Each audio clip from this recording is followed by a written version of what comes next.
Hello student, BA first year हमारा first semester का syllabus है और जिसका टॉपिक है हमारा मारिया मॉन्टेसरी प्रणाली या मॉन्टेसरी मेथड।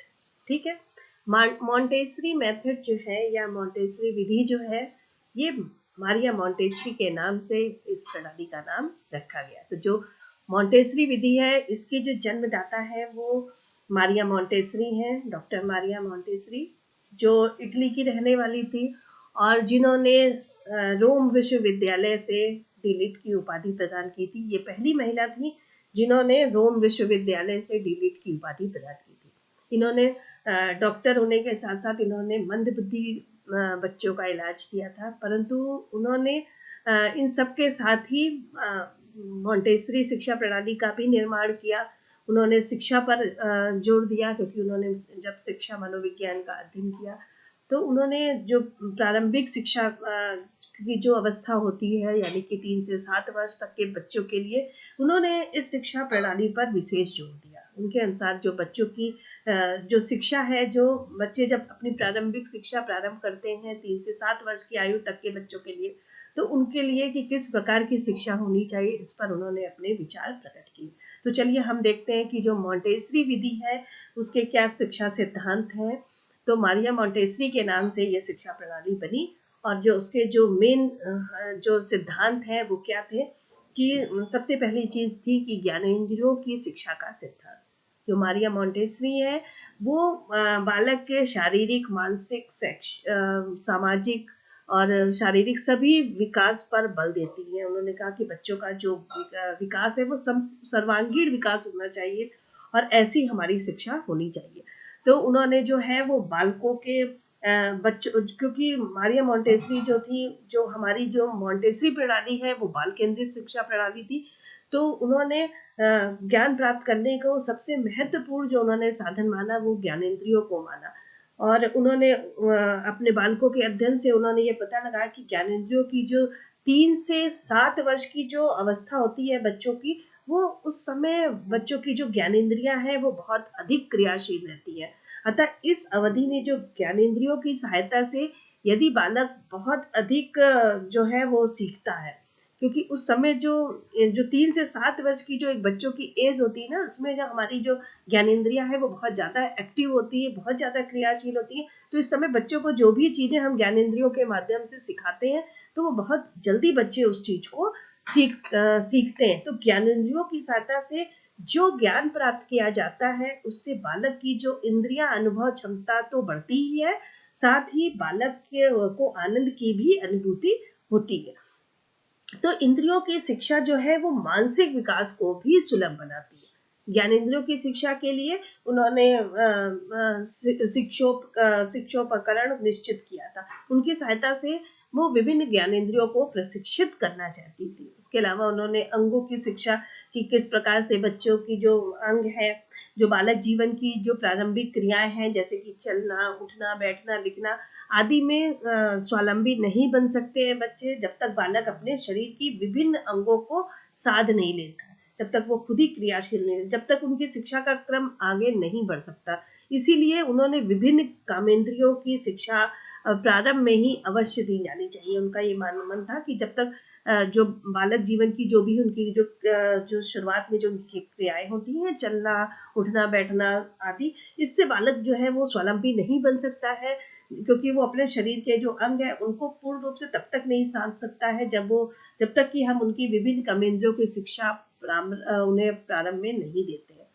दूसरा है उन्हें स्वतंत्रता का सिद्धांत। उनका ये मानना था कि चूंकि जो मारिया मॉन्टेसरी थी वो जो रूसो हमारे प्रकृतिवादी जो दार्शनिक थे उनके विचारों से बहुत ज़्यादा सहमत थी। उनका ये मानना था कि बच्चों को स्वयं करके सीखना चाहिए, तो बच्चों को पूर्ण रूप से वो स्वतंत्रता देने के पक्ष में थी। उनका यह सिद्धांत का अर्थ यह था कि बालक के अंदर जो भी कुछ जन्मजात प्रवृत्तियां होती हैं उन प्रवृत्तियों के समुचित विकास के लिए समुचित विकास पर ही बालक का समुचित विकास संभव होता है। उनका और जो ये बच्चों का जो समुचित विकास तभी संभव होता है जब बालकों को हम पूर्ण रूप से स्वतंत्र कर सकते हैं। तो बालक की स्वतंत्रता जो है वो बिना हम बच्चों को यदि शिक्षा देते हैं तो बिना किसी जाति पाति और लिंग भेद के स्वतंत्रता बच्चों को देनी चाहिए। इससे बालकों में क्या होता है, आत्म संयम एवं आत्मनिर्भरता आती है। इसी दृष्टिकोण को ध्यान में रख करके बालक की स्वतंत्रता पर उन्होंने बल दिया। उन्होंने बालकों को सामूहिक शिक्षा पर महत्व दिया कि बच्चों को समूह में रह करके शिक्षा देना ज़्यादा सही होता है, क्योंकि बच्चों के अंदर एक स्वतंत्रता, अगर हम बच्चों को पूर्ण रूप से उनके स्वतंत्र कर सकते हैं उनकी, तो बच्चे क्या है अपनी रुचि अपनी क्षमता के अनुसार किसी भी कार्य को करते हैं और खुद ही करते हैं और खुद करके वो सीखते हैं। तो इसीलिए मारिया मोंटेसरी ने अपनी शिक्षा प्रणाली में स्वतंत्रता के सिद्धांत पर बल दिया। अगला उनका पॉइंट था कि व्यक्तित्व का सिद्धांत। मोंटेसरी का ये कथन था कि शिक्षा जो बालक के व्यक्तित्व के पूर्ण प्रपुष्टन द्वारा बालक का स्वाभाविक विकास करना चाहती है। उसका ये मानना था कि बालक के जो व्यक्तित्व है, जो पूर्ण रूप से बालक उसका स्वाभाविक विकास शिक्षा के द्वारा होता है। बालकों पर किसी भी प्रकार का दंड या दबाव नहीं डालना चाहिए। जो भी है बच्चों को प्रेम से सहानुभूति के साथ बच्चों को सिखाना चाहिए। बच्चों पर किसी भी प्रकार का प्रेशर नहीं देना चाहिए, बल्कि जो बच्चों की खुद इच्छा हो। यदि बच्चे खुद अपनी इच्छा से स्वयं कोई चीज पढ़ते हैं, कोई चीज सीखते हैं, तो क्या होता है कि जब प्रसन्नचित्त होकर के जो बच्चे वो उस कार्य को करते हैं तो उनके व्यक्तित्व का सर्वांगीण विकास होता है। और इस सिद्धांत के अनुसार उन्होंने शिक्षक के बारे में ये कहा कि जो गुरु है अत्यधिक उन्होंने कहा है कि जो बालक के मानसिक विकास पर भी ध्यान नहीं देता, अपितु शारीरिक विकास के लिए भी प्रयत्नशील रहना चाहिए। अतः शिक्षक जो कुछ भी सहायता देता है वह बालकों के व्यक्तित्व के विकास में सहायक होनी चाहिए। उन्होंने कहा कि बालक जो है वो जो गुरु है वो बालक के केवल मानसिक विकास पर ही ध्यान नहीं देगा, किसी बच्चे को कोई चीज सिखानी है, हमें पढ़ानी है, उस पर ना ध्यान दे उसके, बल्कि उसके शारीरिक विकास पर भी ध्यान देना चाहिए।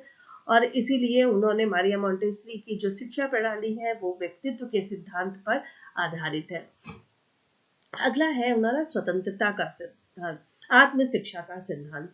आत्म शिक्षा का सिद्धांत, इस सिद्धांत का तात्पर्य ये है कि बालक स्वयं अपने आप अपनी गति से शिक्षा प्राप्त करे। जो भी बच्चे को सीखना हो, जो चीज करनी हो, वो स्वयं बालक अपनी शिक्षा को प्राप्त करे, स्वयं सीखे, अपनी गति से सीखे। क्योंकि मनोविज्ञान के द्वारा आज बालक की जो भी शिक्षा है वो व्यक्तिगत विभिन्नता को ध्यान में रख करके शिक्षा दी जाती है। और मारिया मोंटेसरी ने भी शिक्षा मनोविज्ञान के आधार पर उन्होंने व्यक्तिगत विभिन्नता को ध्यान में रख करके उन्होंने कहा कि जो आज की हमारी शिक्षा प्रणाली है वो आत्म शिक्षा पर आधारित होनी चाहिए, कि बालक जो है वो अपने स्वयं अपनी इच्छा से अपनी गति के साथ शिक्षा प्राप्त करे। जो शिक्षक है वो बालक पर अपनी ओर से कुछ भी नहीं थोपे। अतः बालक को सब कुछ अपने आप ही सीखना चाहिए। इसके लिए उन्होंने विभिन्न शिक्षा यंत्रों का भी उपयोग किया जिसमें बालक स्वयं अपनी भूलों को सुधार कर सके। इस प्रकार की शिक्षा के लिए शिक्षक की आवश्यकता नहीं है। घर पे बैठ शिक्षक जो है बैठा बैठा निरीक्षण करता रहे कि बालक क्या सीख रहा है। यदि बालक को सहायता मांगे तो उसकी पूर्ति अवश्य कर दे। तो आत्म शिक्षा के सिद्धांत में मारिया मोंटेसरी जो है वो शिक्षक को एक मित्र और मार्गदर्शन के रूप में चाहती है। उनका मानना है कि बालक स्वयं अपनी इच्छा से सीखे, अपनी भूल को स्वयं सुधारे, और जहाँ पर शिक्षक की आवश्यकता हो, बालक की यदि बालक को कुछ सहायता की जरूरत हो तो शिक्षक उस सहायता को पूरा करे।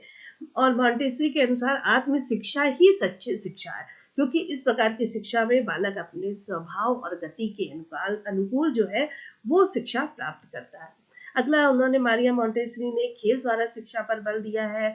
उन्होंने कहा कि बच्चों को खेल के माध्यम से शिक्षा दी जाए। खेल खेल के जो शिक्षा के यंत्र हैं उनको खेलते खेलते बालक जो है वर्णमाला, रेखा गणित आदि अनेक विषयों को सीखे। और उसके अलावा क्योंकि खेल मानसिक विकास पर अत्यधिक बल देते हैं, उन्होंने कहा खेल द्वारा यदि बालकों को हम सिखाते हैं कि बच्चों को गीत के माध्यम से, खेल के माध्यम से यदि हम बच्चों को शिक्षा देते हैं, बच्चों को वर्णमाला की शिक्षा देते हैं, रेखा गणित पढ़ाते हैं, इससे क्या है बच्चे खेल खेल से कुछ चीजें सीख जाते हैं और उनके ऊपर बहुत ज्यादा किसी भी प्रकार की शिक्षा का प्रेशर नहीं होता है। अतः इन खेलों में बालकों को वास्तविक स्वतंत्रता नहीं रहती है, क्योंकि जिस पर बच्चों को जो जबरदस्ती दिया जाता है, अपितु इनके द्वारा बालकों की कार्य पद्धति में विशेष एक रसता आ जाती है, जो कि मनोवैज्ञानिक सिद्धांतों तथा खेल द्वारा शिक्षा के सिद्धांतों के विरुद्ध है। उन्होंने खेल द्वारा शिक्षा के पक्ष में बल दिया है कि खेल के द्वारा शिक्षा को दिया जाए। बच्चे खेलते खेलते बालक जो है वो वर्णमाला, रेखा गणित आदि अनेक विषयों की शिक्षा प्राप्त कर सके। अगला है उन्होंने शिक्षा का जो रूप है, उन्होंने कहा कि बालक जन्म से ही निश्चित रूप से स्वभाव के साथ उत्पन्न होता है। बालक जो कुछ सीखना चाहते हैं वो सीखते हैं, और जो शिक्षा का विकास का रूप है वो इस प्रकार होना चाहिए कि बालक जो है अपना स्वयं ही करे, स्वयं ही सीखे किसी भी चीज को। तो मारिया मोंटेसरी जो है वो आत्म बाल केंद्रित शिक्षा प्रणाली पर जो जोर देती है। उन्होंने कहा कि बालकों को ऐसी शिक्षा दी जाए, शिक्षक ऐसी शिक्षा दे कि बालक का केवल मानसिक विकास ही ना हो अपितु उसका सर्वांगीण विकास हो। उसके अलावा उन्होंने मारिया मोंटेसरी ने स्वतंत्रता के सिद्धांत पर बल दिया कि बच्चों को स्वतंत्र कर दिया जाए, बच्चे स्वयं करें, किसी भी चीज को स्वयं करके खुद उस चीज को सीखे। तो वो जो वो अध्ययन जो वो चीज सीखेंगे वो बहुत उनकी स्थायी होगी। और उन्होंने बालक की आत्म शिक्षा के सिद्धांत पर भी बालक दिया कि बालक को अपनी रुचि, अपनी योग्यता, अपनी क्षमता के अनुसार सीखने का अवसर देना चाहिए। तो बालक जो भी कुछ सीखे तो वो अपनी रुचि और अपनी योग्यता के अनुसार सीखे। तो जो मारिया मोंटेसरी है उन्होंने ज्ञानेंद्रियों की शिक्षा पर बल दिया, स्वतंत्रता के सिद्धांत पर बल दिया, व्यक्तित्व के सिद्धांत पर बल दिया, आत्म शिक्षा के सिद्धांत पर बल दिया। उनकी जो शिक्षा थी वो खेल द्वारा शिक्षा पर बल देती है। अतः जो हमारी मारिया मोंटेसरी की जो शिक्षा प्रणाली है, जिसको हम मोंटेसरी प्रणाली करते हैं, वो सभी इन निम्नलिखित सिद्धांतों पर आधारित है। धन्यवाद।